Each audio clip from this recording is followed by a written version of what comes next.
My best friend ruined her own wedding by confessing she loved my husband, but she didn't know I had proof that would destroy her. I didn't realize something was wrong with my best friend until I noticed she had stopped looking at me the same way.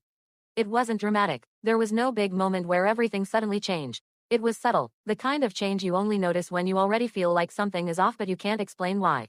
Her name was Rachel, and we had been friends for over 10 years. We met during our first semester of college, both completely out of place, both pretending we knew what we were doing. She was louder than me, more confident, the kind of person who could walk into a room and immediately start a conversation with anyone. I was the opposite. I usually waited for people to come to me. Somehow, we balanced each other. At least, that's what I believed for a long time. We did everything together back then. Late-night study sessions that turned into talking about life. Cheap dinners because we were both broke. Sharing clothes, secrets, plans for the future. We used to joke that we'd be in each other's lives forever. And for a long time, it felt like that was actually true.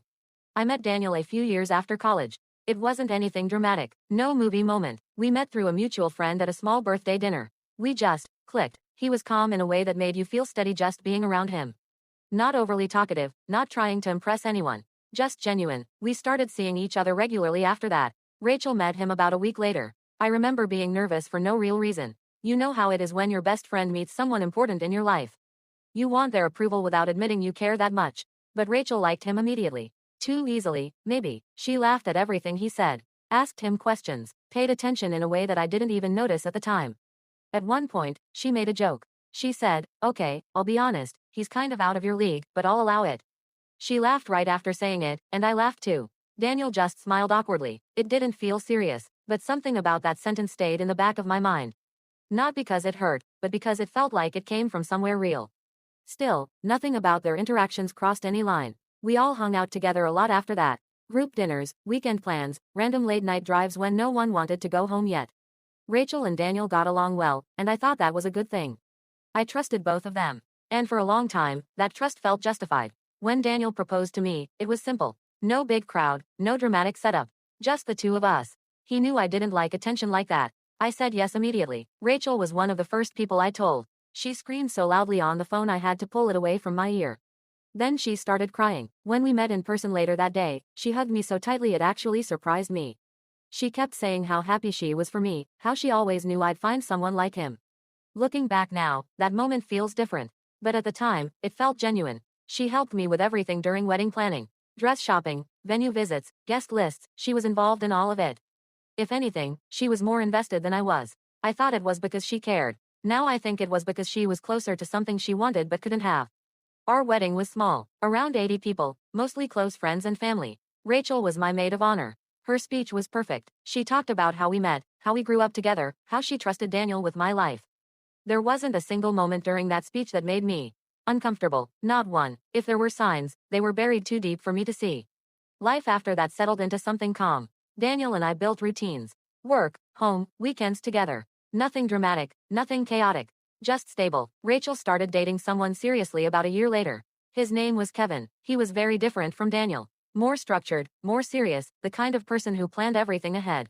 At first, I wasn't sure they matched. Rachel was spontaneous, emotional, sometimes unpredictable. Kevin was the opposite, but somehow, it worked. Or at least, it looked like it did. The four of us started spending time together. Double dates, trips, holidays. From the outside, everything looked balanced. Two couples, close friends, moving forward in life together. There were still small moments, though. Things I noticed but didn't question enough. Like how Rachel would sometimes redirect conversations toward Daniel. Or how she would ask him for advice about things she never asked me about. It wasn't constant, just enough to be noticeable if you were paying attention. But I wasn't, because when you trust someone that much, your brain fills in the gaps with good intentions. About 6 months before her wedding, something shifted again. Rachel became more distant, not in a dramatic way. She still called, still texted, still showed up. But there was a layer missing. Like she was holding something back. I asked her about it once. She said she was just stressed about work and the wedding. It sounded reasonable, so I let it go. Around that same time, she started messaging Daniel more. I didn't realize how often at first. Sometimes it was small things. Questions about work, opinions on something, random jokes. I only noticed because occasionally he would mention it. Rachel asked me about this. Rachel sent me something funny. Again, nothing inappropriate, just frequent. If I had paid closer attention, I might have seen the pattern forming. But I didn't, because nothing had crossed a line. Yet, at first, I didn't think much of it when Daniel mentioned that Rachel had texted him again. It happened casually. We were in the kitchen, just talking about our day, and he said something like, Rachel asked me about Kevin's birthday plans. I think she's overthinking it. I remember nodding and saying something like, yeah, that sounds like her. And that was it. No suspicion, no discomfort, because why would there be? She was my best friend. He was my husband. There wasn't supposed to be anything to question. But then it kept happening. Not constantly, not in a way that would immediately set off alarms. Just often enough that it started to stand out. He would mention her name in passing more than usual. She sent me a meme. She asked what I think about this restaurant. She wanted advice about Kevin. It was always framed in a normal way. And his tone never changed. That's the part that matters the most when I think back on it. There was no excitement in his voice. No hesitation. No secrecy. If anything, he sounded slightly confused by how often she reached out. And still, I didn't question it. Because nothing had actually happened. At least, not yet. The first time I felt something I couldn't ignore was one night when we were all out to dinner. It was supposed to be a simple double date. Nothing special. We had gone to a place Rachel picked, somewhere she had been wanting to try for weeks. Everything started off normal. We ordered food, talked about work, laughed about something Kevin said. But then I noticed something small. Every time Daniel spoke, Rachel was watching him. Not just listening, watching, like she was trying to read more than what he was saying. At one point, Kevin was telling a story, and I realized Rachel wasn't even paying attention to him. Her eyes were still on Daniel. It lasted maybe a few seconds. But it was enough. Enough for that quiet feeling in my chest to come back. The kind that doesn't scream that something is wrong, but doesn't let you fully relax either. I told myself I was imagining it. I had no proof, just a feeling, and feelings aren't reliable when it comes to people you love. After dinner, everything went back to normal. Rachel hugged me goodbye like she always did. She even joked about planning another outing soon. If there was anything going on in her head, she didn't show it in a way I could clearly call out. So again, I let it go. A few days later, I was at home alone. Daniel had gone out to pick something up. I was cleaning up the kitchen, just moving through the usual routine, when his phone buzzed on the counter. I wasn't trying to look. I didn't walk over because I was curious. It was just there. The screen lit up, and for a second, I saw the name. Rachel. I probably wouldn't have thought twice about it. But then I saw the message preview. Do you ever think about what could have happened if things were different? I froze. Actually froze. Like my brain needed a second to process what I had just read. Because that wasn't a normal message. Not between friends. Not between someone and their best friend's husband. I stood there for a few seconds, just staring at the phone. Telling myself not to overreact. Telling myself there had to be a context I didn't understand. Maybe she was talking about something general. Maybe it was about her relationship. Maybe, but none of those explanations felt right. And that's when I made a decision I never thought I would make. I picked up the phone. My hands didn't even feel steady. I opened the message, and what I saw wasn't just one text. It was a conversation. Scrolling up felt like peeling back layers I didn't want to see. At first, it looked harmless. She was asking him about Kevin. Talking about wedding stress. Sending random thoughts late at night. But the further I scrolled, the tone started to shift. Her messages got longer, more personal. She started saying things like she felt misunderstood. That she didn't feel fully happy. That sometimes she wondered if she had made the right choices. Daniel's replies were short, careful. He didn't engage with the emotional parts. He would redirect the conversation. Give neutral advice. Keep distance. But she didn't stop. There were messages sent past midnight. Messages where she hinted at regret. Messages where she brought up memories from years ago. Moments when we were all together. Moments that meant nothing to me at the time. But clearly meant something to her. And then I saw it. A message that made everything clear. I think I liked you before you even got together with her. I felt something drop in my chest. Not sharp, not explosive, just heavy, like a truth settling into place. Daniel's reply came a few minutes later. This isn't okay, Rachel. Simple, direct, no confusion, no encouragement. I kept reading. She apologized. Then a few days later, she started again. Different wording, same meaning, testing the boundary, pushing it slightly further each time. And every time, he shut it down. Consistently. That's what stopped me from breaking down right there. Because if his responses had been different, I don't know what I would have done. But they weren't. He never crossed the line. She did, over and over again. By the time I put the phone down, I wasn't confused anymore. I wasn't even shocked. I was clear. Clear about what was happening. Clear about who was responsible. And clear about one thing I didn't expect. I wasn't going to confront her. Not yet, because if this was how far she had already gone, I needed to know how far she was willing to go. Daniel came back a few minutes later. I was sitting on the couch like nothing had happened. He didn't notice anything was wrong. And I didn't say anything. Not that night, not the next day. I waited, I watched, and I started paying attention in a way I never had before. Once you see something like that, you can't unsee it. Every interaction started to look different. Every message felt heavier, and Rachel, she had no idea I knew. Which meant she wasn't being careful. Which meant she was going to make a mistake. And I was going to be there when she did. After I saw those messages, something changed in me. Not in a dramatic way. I didn't confront anyone. I didn't cry. I didn't even act differently on the outside. But internally, everything became sharper. I started noticing things I would have ignored before. Patterns, timing, the way Rachel's messages always came late at night. The way she avoided saying certain things in front of me, but would bring them up with Daniel later. And the most important part, she had no idea I knew. Which meant she wasn't hiding as carefully as she thought. A few days after I saw the messages, we all met again. Another double date. If this had happened a month earlier, I would have just enjoyed the evening without thinking twice.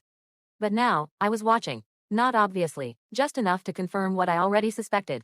Rachel greeted me the same way she always did. Hug, smile, normal tone. If there was guilt, she hid it well. But when Daniel walked in a few seconds later, I saw it.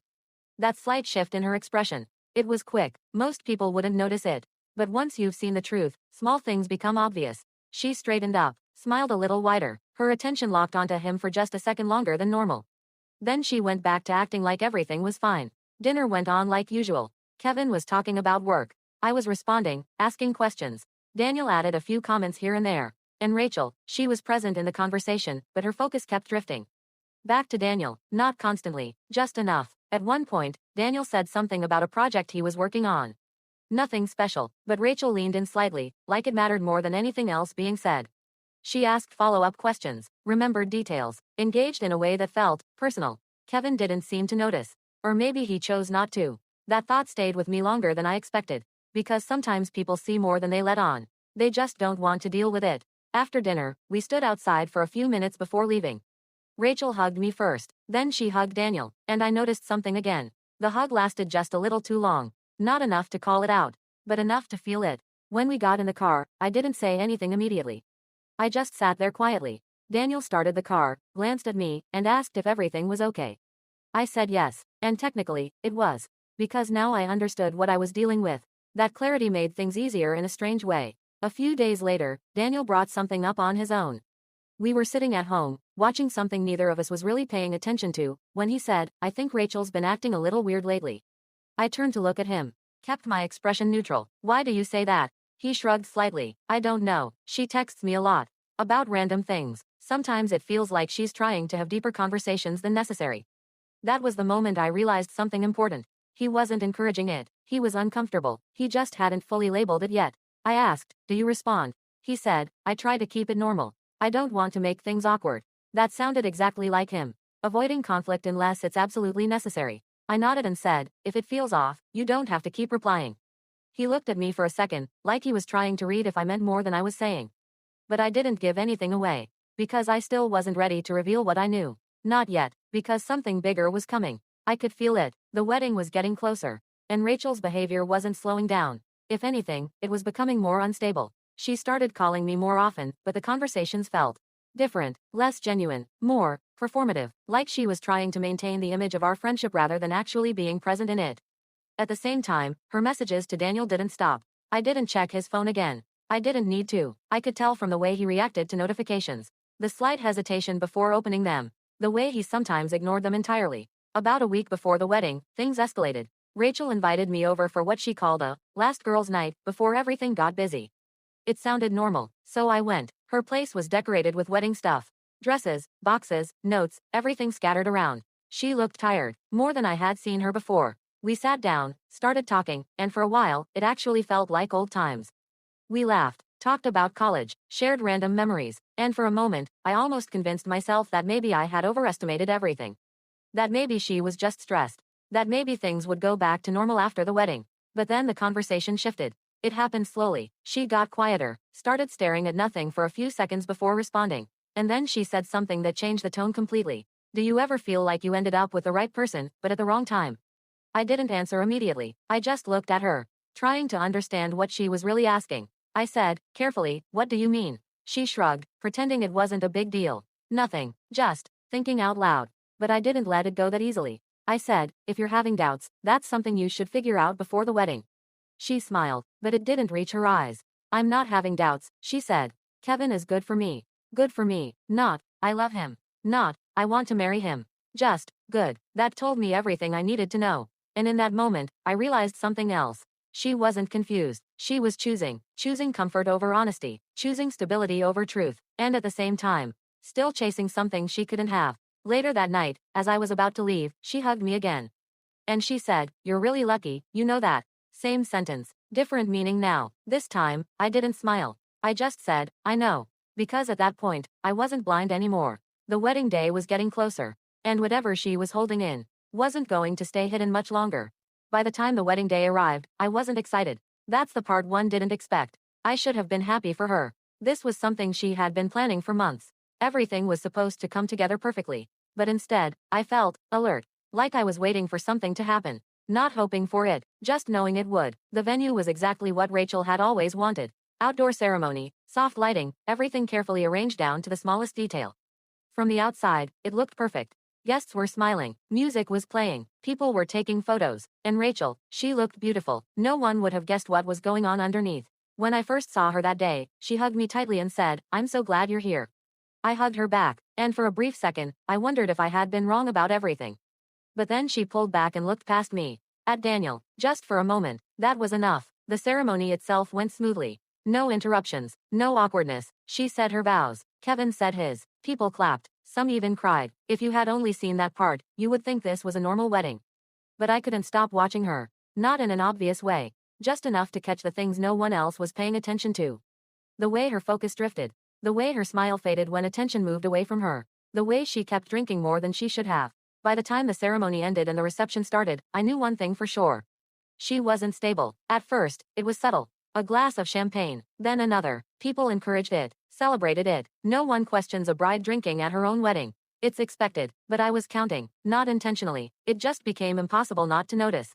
By the time dinner was served, her movements were slightly slower. Her words just a little less controlled. Still functioning, but slipping. Daniel noticed it too. At one point, he leaned slightly toward me and said quietly, "She's drinking a lot." I nodded. I know. He didn't say anything else after that. But I could tell he felt it too. That something wasn't right. The speeches started not long after. Kevin's best man went first. Normal speech. Jokes, memories, nothing unusual. Then it was my turn as maid of honor. I kept it simple. I talked about how long we had been friends. The good memories. The kind of things people expect. I didn't mention anything real. Because that wasn't the moment. When I finished, people clapped. Rachel hugged me, tightly, and for a second, she whispered, "You're such a good person." I didn't respond, because I didn't know what that meant anymore. Then things shifted. It wasn't planned. You could tell immediately. Rachel stood up suddenly, reached for the microphone before anyone introduced her. At first, people laughed. They thought it was part of the celebration. The bride wanting to say something. That happens. No one questioned it. She started speaking. "I just want to say something, from the heart." Her voice wasn't steady, but it wasn't completely out of control either. Not yet. People got quiet, smiling, waiting, and then she turned, not toward Kevin, toward Daniel. That's when the energy in the room changed. It was instant, like everyone felt it at the same time but didn't fully understand why yet. She said his name, softly at first, then again, louder, and then she said it. "I've been in love with you, for a long time." No one reacted immediately, because it didn't register right away. It didn't fit the moment. It didn't make sense. But then she kept going. And that's when it hit everyone. She started talking about how she had felt it for years. How she never said anything. How she thought it would go away. And then she looked at me. Directly. At me. And said, "And honestly, she never deserved you." That was the moment everything broke. Not loudly. Not dramatically. Just, completely. The room went silent in a way I've never experienced before. No music. No movement. Just people trying to process what they had just heard. Kevin didn't react right away. He was sitting there, looking at her like he didn't understand what was happening. Like his brain hadn't caught up yet. And Rachel, she kept talking. Like once she started, she couldn't stop. Crying now, words slurring slightly, saying she should have said something earlier. That things could have been different. That she made the wrong choice. That she settled. Every sentence made it worse. Not just for her, for everyone. I didn't move. I didn't interrupt. Because this was it. This was the moment everything she had been hiding finally came out. And it wasn't controlled. It wasn't careful. It was messy, public, irreversible. Then she said something that made it even worse. She looked at Daniel and said, "You felt it too." "I know you did." That's when he stood up. Calm, composed, no hesitation. He didn't look at her. Not even once. He walked straight to me, put his arm around me, and said clearly, "We're leaving." His voice cut through everything. Not loud, but firm enough that people snapped out of whatever shock they were in. Rachel laughed. a broken, unstable laugh, and said, "So you're just going to pretend nothing was ever there?" He didn't respond. He didn't defend himself. He didn't argue, because there was nothing to argue. We started walking out, and that's when she yelled it. "You know you felt it too." This time louder, desperate, almost angry, but he didn't turn around. Not even for a second. That silence said more than anything he could have said out loud. As we walked out, I could feel everyone watching. Not judging, not even reacting, just witnessing, because moments like that don't happen often. And when they do, people don't know what to do except remember them. We got into the car, closed the doors, and everything went quiet. For the first time that entire day, there was no performance, no pretending, just reality, and I finally exhaled, because it was over. Not the situation, not the consequences, but the waiting, the not knowing, the questioning. Everything I had suspected had just confirmed itself in front of everyone, and there was no going back from that. The ride home was quiet, not tense, not awkward, just quiet in a way that felt final. Daniel kept his eyes on the road. I leaned back in my seat, staring out the window, replaying everything in my head. Not the confession itself, that part was already clear, but everything leading up to it. All the small moments I ignored, all the things that didn't make sense at the time. They all fit now, perfectly. After a while, Daniel spoke. "I'm sorry." I turned to look at him. He wasn't defensive, he wasn't nervous, just honest. "I should have shut it down harder," he said. "I thought ignoring it would make it stop." I shook my head slightly. "You did shut it down," I said. "She just didn't listen." That was the truth, and for the first time that night, I felt something settle inside me. Not anger, not sadness, clarity. When we got home, we didn't turn on the lights right away. We just stood there for a second, letting everything land. Then I told him about the messages, about the day I saw them, about how long I had known. He didn't interrupt, he didn't try to explain anything away. He just listened, and when I finished, he let out a slow breath and said, "I didn't want to bring it to you before the wedding. I thought it would just stress you out for no reason." I understood that, but at the same time, it didn't matter anymore. Because now everything was out. Not just between us, but publicly. That night, my phone didn't stop. Messages, calls, notifications. People asking what happened. People sending videos, clips from different angles. You could see the exact moment the room changed. The exact moment everything fell apart. I didn't respond to anyone. Not yet. I didn't need to explain anything. Because the truth had already explained itself. At some point, my phone buzzed again. A message from Rachel. I didn't mean it like that. I was drunk. Please don't make this worse than it already is. I read it once, then again, and I realized something important. She still didn't take responsibility. Even now, even after everything, it wasn't about what she did. It was about the consequences she was afraid of. I didn't reply. The next morning, I woke up feeling different. Not better, just certain. There was no confusion left. No emotional fog, just a clear understanding of what needed to happen next. Daniel had already gone through his messages again. He didn't hide anything, didn't delete anything. If anything, he was more open than before. Which only confirmed what I already knew. He wasn't part of the problem. Rachel was, and she had been for a long time. So I made a decision. Not out of revenge, not out of anger, but because it was the right thing to do. I gathered everything, every message she had sent him, every late-night text, every moment where she crossed a line and tried to pretend it was harmless. I didn't edit anything, didn't add commentary, didn't twist it. I just put it all together. And I sent it to Kevin. No explanation, just the truth. A few hours passed. Then my phone rang. It was him. I answered. He didn't sound angry. He didn't yell. He just sounded tired. Like something inside him had already accepted what he was about to confirm. He asked one question. "Is this everything?" I said yes. There was a long pause. Then he said, "Thank you for telling me." And the call ended. That was it. No drama, no confrontation, just quiet understanding. Later that day, I heard from someone else that he had left. Packed his things, walked out, and by the next morning, he had already started the process to end the marriage. Not a fight, not a scene, just a decision. Rachel tried to call me multiple times. I didn't answer. She sent messages, long ones this time, apologies mixed with excuses, blaming the alcohol, blaming stress, blaming emotions, anything except herself. 2 days later, she showed up at my door. I almost didn't open it. But I did. She looked different, not put together, not confident, just unstable. Her eyes were red, her voice shaking. "You ruined my life," she said the second I stepped outside. I didn't react. I just looked at her. Because I wanted to see if there was any real accountability in her. Any moment where she would finally understand what she had done. But there wasn't. So I said, calmly, "No. You did that yourself." She shook her head immediately. "You didn't have to send those messages." I made sure he knew the truth. I replied. "You could have talked to me first." That almost made me laugh. "Talk to you," I said, "like you talked to me before texting my husband behind my back." She didn't answer that. Instead, she changed direction. You're just insecure, she said. You always have been. That was the moment I knew there was nothing left to fix. No friendship to save, no understanding to reach, just someone who refused to take responsibility. So I told her the only thing that mattered. I trusted you, and you broke that. Not him, not anyone else. You. She stood there for a second, like she wanted to say something back. But nothing came out, because there wasn't anything left to say. So I stepped back, closed the door, and that was it. The end of 10 years of friendship. Not with a fight, not with closure, just a clear line. It's been 6 months since that day. I haven't spoken to her. I don't plan to. And honestly, I don't miss her the way I thought I would. Because once you see someone clearly, you can't go back to who you thought they were. Daniel and I are still together. Stronger, if anything, not because of what happened, but because when everything was tested, he didn't hesitate, he didn't entertain it, he didn't choose comfort or confusion. He chose clarity, he chose me, and I chose to stop ignoring what was right in front of me. Sometimes people think betrayal is loud, obvious, easy to spot, but most of the time, it builds quietly, in small moments, in things you choose to ignore, until one day, it explodes. And when it does, it doesn't just reveal the truth, it forces you to accept it. And once you do, there's no going back.